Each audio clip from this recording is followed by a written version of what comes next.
Hello everyone, मैं Kadambari classes से प्रियंका त्यागी। आज हम न्यूट्रिशन इन एनिमल्स पढ़ेंगे। न्यूट्रिशन के 5 स्टेप्स होते हैं, जिसमें से सबसे पहला होता है इंजेशन, दूसरा डाइजेशन, तीसरा एब्जॉर्प्शन, चौथा एसिमिलेशन और फिफ्थ होता है इजेशन। ठीक है। इंजेशन में क्या होता है कि the process of taking food into the body is called ingestion, यानी कि हमारी बॉडी द्वारा जो भी फूड लिया जाता है उसे हम इंजेशन कहते हैं।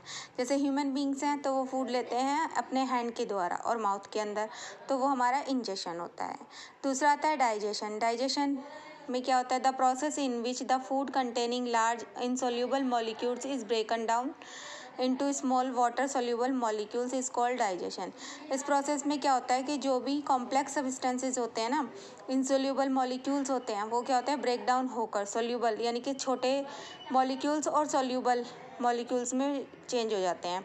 इसको हम डाइजेशन कहते हैं। एब्जॉर्प्शन क्या होता है? The process in which the digested food passes through the intestinal wall into the blood stream is called absorption. Absorption में क्या होता है कि वो प्रोसेस जिसमें डाइजेस्टेड जो फूड होता है ना, वो इंटेस्टाइनल वॉल से ब्लड स्ट्रीम में पास कर दिया जाता है और एब्जॉर्ब हो जाता है। एसिमिलेशन में क्या होता है कि the process in which the absorb food is taken by body cells and used for energy growth and repair of cells. ठीक है। तो एसिमिलेशन में क्या होता है कि वह प्रोसेस जिसमें एब्जॉर्ब जो फूड किया है वो हमारी सेल्स तक चला जाता है और हमारे बॉडी को ग्रोथ करने में, उसकी जो सेल्स होती हैं उसको रिपेयर करने में हेल्प करता है। इजेशन में क्या होता है? The process in which the undigested food is removed from the body is called egestion. Egestion में जो भी क्या कहते हैं, अनडाइजेस्टेड फूड होता है ना, वो हमारी बॉडी से रिमूव हो जाता है, उसको हम इजेशन बोलते हैं। आई होप आपको समझ में आ गए होंगे ये। तो अब हम क्या कहते हैं, न्यूट्रिशन इन अमीबा में पढ़ते हैं। अमीबा एक यूनिसेल्युलर ऑर्गेनिज्म है। तो उसमें क्या होता है, जितना भी प्रोसेस होता है न्यूट्रिशन का, वो एक सिंगल सेल के द्वारा होता है। ठीक है। The mode of nutrition is holozoic. इसका जो मोड ऑफ न्यूट्रिशन होता है वो होलोजोइक है। होलोजोइक मैं आपको पहले वीडियो में बता चुकी हूँ। वैसे होलोजोइक का मीन्स होता है कि जो भी हम सॉलिड फूड लेते हैं उसको हम होलोजोइक न्यूट्रिशन कहते हैं। अब जो वो फूड लेते हैं अमीबा अपने अंदर, वो उसको हम फैगोसाइटोसिस बोलते हैं। फैगो का मतलब होता है फैगोसाइटोसिस का मतलब होता है सेल फीडिंग, मतलब वो अपनी एक सेल से ही फीड करता है। अब प्रोसेस सबसे पहले अभी मैंने बताया था कि जो बेसिक हैं वो 5 स्टेप होते हैं। तो सबसे पहला आता है इंजेशन। इंजेशन में क्या होता है? अमीबा जो है ingested food by using the pseudopodia. When food particles comes near amoeba, then amoeba ingest these food particles by forming temporary projection called pseudopodia।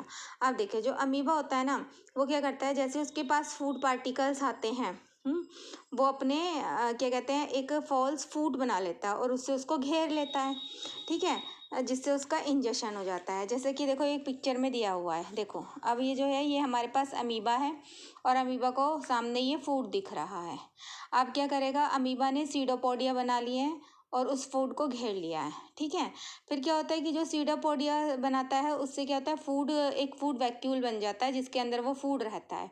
और इसकी जो साइटोप्लाज्म होता है उसमें क्या होता है, अनडाइजेस्टेड सब्सटेंसेस होते हैं, यानी कि कुछ केमिकल्स होते हैं जो इसके फूड को डाइजेस्ट कर लेते हैं और फिर ये डाइजेशन हो जाता है।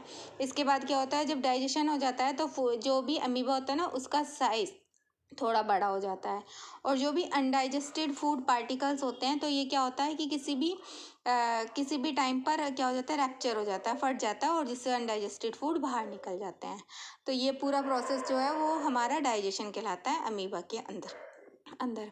इसको हम एक कहानी से भी समझ सकते हैं कि एक राक्षस समझ लो, जो क्या करता है कि जो भी छोटे छोटे लोग जीव जंतु से मिलते हैं उसको खाने के लिए जाता है, उसे खाने के लिए आतुर हो जाता है और उसे चारों तरफ से घेर लेता है। उसके बाद अपने अंदर ले लेता है और जो भी अनडाइजेस्टेड होता है वो उसको बाहर निकाल देता है। तो हमें इस स्टोरी से भी समझ सकते हैं इसको। आई होप आपको ये क्या कहते हैं, न्यूट्रिशन ऑफ अमीबा समझ आ गया होगा। अगर आपको समझ आया है, आपको अच्छा लगा है मेरा वीडियो, तो आप इसे लाइक करें, शेयर करें और सब्सक्राइब करें। Thank you.